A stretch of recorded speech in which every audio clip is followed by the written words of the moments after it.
Salve, salve guerreiro! Vamos começar agora uma aulinha para discutirmos o emprego de alguns pronomes pessoais. Você tem aí o seu material, eu vou transpor alguns dos exemplos para cá e eu vou explicar lentamente como é que você emprega algumas formas pronominais ali dos pronomes pessoais, joia? O que eu vou fazer aqui é mostrar aquilo que mais cai em prova, aquilo que você precisa saber para não passar sufoco, para não passar perrengue na hora de responder alguma questão, tá? Eu vou começar falando justamente sobre o emprego dessas formas aqui, ó. Eu, tu, em comparação com as formas mim e ti. Na verdade, o que é que está em jogo aqui? Quando eu falo das formas eu e tu, eu estou falando dos pronomes pessoais do caso reto. Quando eu falo de mim e ti, eu estou falando dos pronomes pessoais do caso oblíquo, certo? Então, primeiramente você tem que saber, existe a diferença de caso aqui no emprego dessas formas, tá bom? E como é que funciona? Vamos para a informação da regra. Existem duas regras fundamentais aqui. A primeira regra é a seguinte: após a preposição essencial, após a preposição essencial, usa-se o caso. Atenção, após a preposição essencial você usa o caso oblíquo. Vamos entender uma parada aqui? O que é preposição essencial? Você já memorizou. Lembra que era o esquema lá da minha tatuagem? Era o aquidepst. Beleza? A, ante, até, após, com, contra, de, desde, em, entre, para, per, perante, por, sem, sob, sobre e tras. Tá bem? Então, após a preposição essencial, a gente vai usar o pronome do caso oblíquo. Tá? Vamos dar uma olhadinha aqui na primeira frase para você analisar junto comigo. A frase que nós temos é: comprei um carro para mim. Veja, certa vez eu recebi um e-mail de um aluno muito preocupado, dizendo: professor, você explicou ali a palavra mim, mas eu aprendi com um professor, com uma professora, que não se usa a palavra mim, que a palavra mim foi inventada no Brasil. Meu Deus do céu, cara, eu fiquei com vontade de morrer quando eu li isso. Em primeiro lugar, a palavra mim não foi inventada no Brasil. Isso aí faz parte da língua portuguesa, tá? E lógico, advém das fontes, da origem da língua portuguesa, das fontes latinas. O esquema, meu velho, é que as pessoas não sabem usar a palavra mim. Então, ou alguns professores dizem assim, ó, não use. Não é desse jeito. Veja só, vamos fazer uma análise morfológica. Comprei é um verbo, é um artigo, carro é um substantivo. A palavra para, que está aqui, é a nossa preposição essencial. A aparição da palavra para condiciona o emprego desse pronome. Como assim, professor? Nesta frase, do jeito que eu escrevi aqui, eu não posso escrever comprei um carro para eu, ponto final. O correto é dizer comprei um carro para mim. Porque se eu for empregar um pronome pessoal aqui, esse pronome pessoal deve ser do caso oblíquo. Então, a palavra mim está aqui porque é o nosso pronome oblíquo, certo? Essa aqui é a regra. Comprei um carro para mim. Vamos pegar outra frase? Olha só. Entre mim e ti, entre mim e ti, vírgula, não há problemas. Entre mim e ti não há problemas. O que acontece aqui, morfologicamente falando? A palavra entre é uma preposição essencial. Preposição essencial. Eu não posso escrever entre eu e tu. Fica errado. Tá? Como eu tenho a preposição essencial, eu tenho que empregar aqui os nossos pronomes oblíquos. Então, o certo é escrever entre mim e ti. Pablo, eu poderia escrever entre mim e você? Ou escrever entre você e mim, inverter? Poderia. O que é que você não pode fazer? Tá, Pablo, mas por que eu poderia usar o você? Calma, calma. A palavra você é um pronome de tratamento, então não entra nessa regra. Essa regra está valendo aqui, ó, para essas formas. Eu, tu, mim e ti. Beleza? Então, somente quando nós pensarmos nessas palavras é que nós vamos pensar nessa regra da preposição essencial. Então veja, entre preposição mim e ti. A pessoa falou entre eu e você, pô, errou. Errou, já pode descartar. Beleza? Vamos pegar a terceira frase. A terceira frase é trouxe um livro para ti. Trouxe um livro para ti. A palavra para é o quê? Vamos lá. É uma preposição essencial.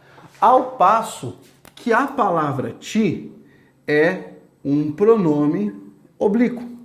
Eu não posso falar trouxe um livro para tu e parar aí. A frase fica incorreta do ponto de vista da gramática normativa, meu velho. Então, eu tenho a preposição, eu emprego o ti nesse caso, porque essa é a primeira regra, que diz que após preposição essencial, nós devemos empregar o pronome do caso oblíquo, beleza? Essa é a nossa primeira regra. E essa regra sofre uma atualização, tá? Eu vou explicar que atualização é essa. Vou apagar aqui e você acompanhe junto comigo, tá? A regra que nós vamos estudar agora é a que confunde um pouco a galera. Só que eu vou explicar isso aqui de uma maneira bem tranquila para você não errar. Eu tenho certeza de que você já ouviu, já leu por aí nas redes sociais da vida, né? O pessoal tirando onda, escrevendo assim, ó. Mim não conjuga verbo, certo? Mim não conjuga verbo. Isso é um fato. Por quê? Porque a regra número 2 é a seguinte. A regra diz, se o pronome, nós estamos pensando aqui no pronome pessoal, tá? Se o pronome se ele desempenhar a função de sujeito, tá? O que é que acontece aqui? Se nós tivermos o pronome empregado com a função de sujeito, seremos obrigados a usar o caso reto, beleza? Mesmo que haja aquela preposição. Veja a primeira frase. Fica assim, ó. Comprei um carro para eu guiar. O que aconteceu aqui, galera? As pessoas, coloquialmente, né? O pessoal aí na fala dá aquele tropeço e fala: comprei um carro para me guiar. Não, velho, aqui você me matou, aqui você acabou com tudo, cara. Acabou o romance, tá? Por quê? Pensa só. Ah, Pablo, aqui está a preposição essencial. Concordo. Mas quem é que vai guiar o carro? Quem vai guiar? Eu. Então, o pronome eu foi empregado na função de sujeito do verbo guiar. Função de sujeito do verbo guiar. Por isso, nós devemos empregar o pronome do caso reto nesse momento, tá? Então, Pablo, quer dizer que é assim, basta haver um verbo ao lado? Calma, cara, não é desse jeito. Não tem que ficar reduzindo as coisas. Ah, sempre que tiver. Você ouviu falar sempre que tiver? Não. Agora vem uma informação. Quando o pronome for sujeito expresso e claro deste verbo, aí você emprega o caso reto. Do contrário, você continua com o caso oblíquo. A ressalva vai lá para aquele caso em que nós temos os pronomes com os verbos causativos e sensitivos que você já viu na nossa outra aula, tá? Em que eu expliquei a respeito da dupla função. Vamos pegar outra frase aqui, que é assim, ó. Entre eu ficar e tu saíres, entre eu ficar e tu saíres, prefiro a primeira opção. Entre eu ficar e tu saíres, prefiro a primeira opção. Aqui você tem a preposição essencial entre. Pablo, mas não tinha que ser entre mim? Calma, velho. Quem é que vai ficar? Eu. A palavra eu é sujeito do verbo ficar. Nossa, eu não acredito que eu vou ter que fazer isso toda vez. Você esperava o quê? Até você aprender essa parada, você vai ter que fazer isso todas as vezes. Ou você achou que simplesmente você fosse ler isso uma vez e todas as frases fossem falar assim, nossa, possua-me. Claro que não. Você precisa analisar. É você que tem que funcionar aqui e entender a linguagem. Quem é que vai sair? Tu. A palavra tu é sujeito do sair. Então fica tu saíres. Tá aqui, ó. Sujeito. Por isso que nós empregamos os pronomes do caso reto nessa construção. Pega a última aqui. Olha só. Trouxe um livro para tu leres. Olha que coisa bonita. Eu tenho aqui a preposição essencial. Aqui eu tenho o pronome pessoal do caso reto.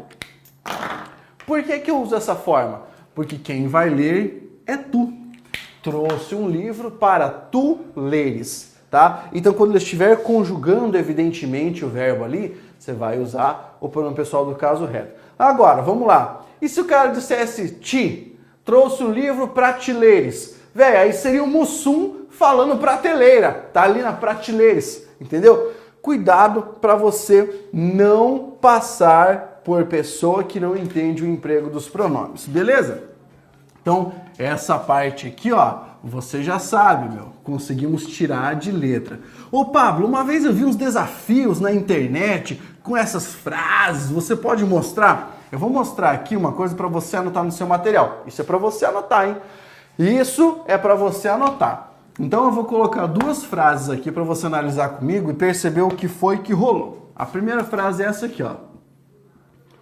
Para mim, vírgula, estudar é bom. Beleza? Primeira frase. A segunda frase, vamos analisar aqui. Olha só. Não é tarefa para mim fazer isto. Vai lá o cara e pergunta se essas duas frases estão corretas. Vamos lá. Primeiro caso. Primeira frase, está correta? Sim, ela está correta. Por quê? Pablo, mas você não falou que mim, verbo para... Não, não falei isso. O que eu falei? Que a palavra mim não serve para conjugar o verbo, tá? Agora, olha só. Para mim, estudar é bom. O que aconteceu? Essa frase aqui, ó. Não está deslocado esse trechinho da frase? O para mim? Onde é que ficaria isso? No fim da sentença. Então, estudar é bom para mim. Ou estudar, para mim, é bom. Revelando essa opinião aqui, certo? Esse caso que a gente chama de dativo de opinião, na verdade. E, enfim, nesse caso aqui, como a palavra mim não está conjugando o verbo está sem a conjugação aqui, a frase está correta. Há uma vírgula aqui que demarca muito bem a separação e o deslocamento desse elemento, tá? Então, a vírgula aqui salvou. Salvou porque ficou mais fácil de perceber. Essa frase está corretíssima.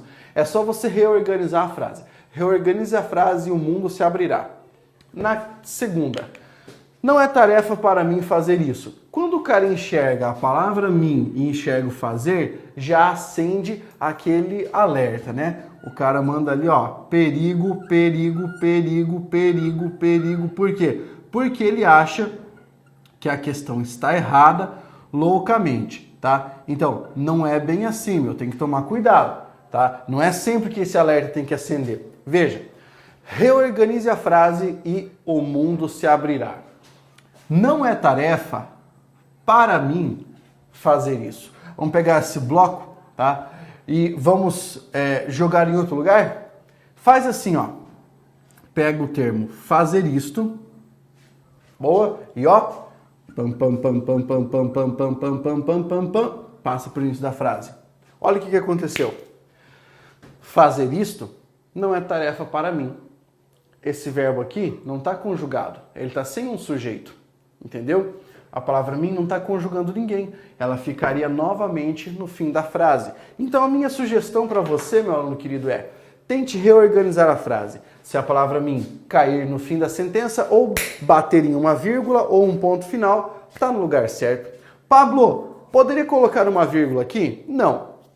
Por quê? Se você pusesse uma vírgula aqui, você separaria a oração fazer isto, que funciona como sujeito do verbo ser. Tá? Isso aqui você vai entender em sintaxe do período composto, mas só para responder a sua pergunta, que você deveria estar pensando nisso, né? Eu sei que você está pensando nisso, eu sei até o que o aluno está pensando, então não poderia pôr uma vírgula aqui, porque prejudicaria a correção gramatical. Ah, mas por que aqui pode? Porque aqui não estava separando sujeito e verbo, entendeu? Por isso. Nossa, como o português é difícil. Larga a mão de frescura.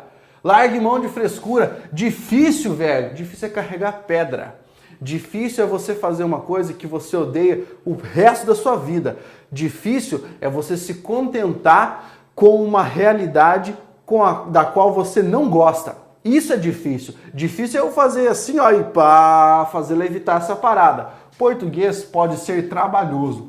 E só vai ser trabalhoso se você criar obstáculos para aprender. Não crie esses obstáculos, tá? Coloque na sua cabeça aí que você vai aprender e que você consegue. Se uma pessoa conseguiu, você consegue. Entendeu? Se uma pessoa conseguiu, você consegue. Você é um ser humano igual a outra pessoa que conseguiu. Igual a mim, eu consegui. Você vai conseguir também. Tá? Olha só. Eu coloquei ali para você no material duas notações rápidas, tá? Sobre se e consigo. Os exemplos estão no material, então não vou precisar retomá-los aqui agora. Eu já havia falado a respeito disso quando mencionei os pronomes pessoais, mas apenas para reforçar. Se e consigo são formas reflexivas, né? O homem olha para si, o mestre carrega a sabedoria consigo. Formas reflexivas. Agora, é interessante perceber que a forma conosco e a forma convosco apresentam uma particularidade, tá? Quando elas forem empregadas com expressões complementares, por exemplo, se você puser após esses termos as palavras mesmos ou todos, você terá que desdobrar isso em com nós e com vós. Por exemplo, este trabalho é conosco. Este trabalho é com nós mesmos. Você entendeu? Quando vier a palavra mesmo, né, no plural, ou todos, após conosco ou convosco, em vez de usar conosco ou convosco, você utilizará com nós mesmos ou com vós mesmos. Essa aqui é a forma correta, beleza? Agora vem a parte mais importante, tá? Parte mais importante que mais cai em prova, que vai aparecer nesta aula, que é o emprego de o, a e lhe. Primeiro eu vou explicar a diferença entre eles e depois vou reforçar um pouquinho o emprego de o e a. Mas vamos lá, vem comigo aqui. O que nós temos? A diferença entre o, a e esse pronome lhe. Professor, qual é a diferença então a rigor? O e a são consideradas formas diretas, beleza? Ao passo que a palavra lhe é considerada uma forma indireta, beleza? Professor, o que significa dizer forma direta, forma indireta? Vou explicar. A forma direta quer dizer este pronome é empregado para retomar elementos dentro de uma frase que não serão iniciados por preposição. Entendeu? O e a são palavras que retomam elementos que não começam com preposição. Lhe é uma forma indireta. Isso equivale a dizer que a palavra lhe vai ser empregada para substituir elementos que começam com uma preposição, que serão iniciados por uma preposição. Beleza? Essa é a diferença entre dizer forma direta e forma indireta. Para explicar isso numa frase, eu vou pegar o exemplo que está ali e vou transpor para o quadro. Fica assim. Acompanhe comigo. A empresa pagou o salário ao empregado. Para poder explicar isso aqui com propriedade, eu vou recorrer a uma pequena análise sintática, tá? Nada que você não consiga fazer. O verbo pagar está aqui. E como você bem sabe, quem paga, paga alguma coisa a alguém. Então veja, o que foi que a empresa pagou? Ela pagou o salário, certo? A quem a empresa pagou? Ela pagou ao empregado. Quando eu digo que ela pagou o salário, pensa comigo, a formação do vocábulo o salário tem um artigo e salário, que é um substantivo, né? O termo, o salário. Não há preposição aqui. Se eu não tenho preposição aqui, eu pergunto, isso é uma forma direta ou indireta? Direta. Então você vai dizer que esse aqui é o nosso complemento direto. Ou objeto direto, se você preferir. Ao empregado, você já sabe, que você estudou comigo, que esse a é uma preposição. Logo, é uma forma indireta. Então, o que nós temos aqui? Um complemento indireto. Conseguiu mapear isso? Ótimo. O que é que as bancas pedem para você fazer? Reescrever a frase, substituindo alguns desses elementos por pronomes. Então, se a banca pedisse para você substituir a palavra já respondi, velho. Já respondi, agora ficou fácil, né? Se for para você trocar o salário por um pronome, você vai colocar o, a ou lhe. Pablo, eu ia colocar ele, tá? Mas ele não tá aqui, velho. Ele nem pode aparecer aqui. O, a ou lhe. O. Então, como é que ficaria? Olha só. Eu escreveria a empresa, e eu poderia escolher neste momento escrever a empresa o pagou ou a empresa pagou o, certo? Tanto faz o local, ao empregado. O que foi que eu fiz então? Eu substituí a palavra o, né? Eu coloquei a palavra o no lugar de o salário. Gente, o que acontece aqui? Eu só empreguei um pronome no lugar desse termo.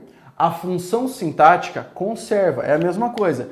Se eu sair daqui agora e vier outro professor dar aula de português, muda o cara, mas ele está fazendo a mesma coisa. Então aqui, esse o ainda é o complemento direto, só que representado pelo pronome.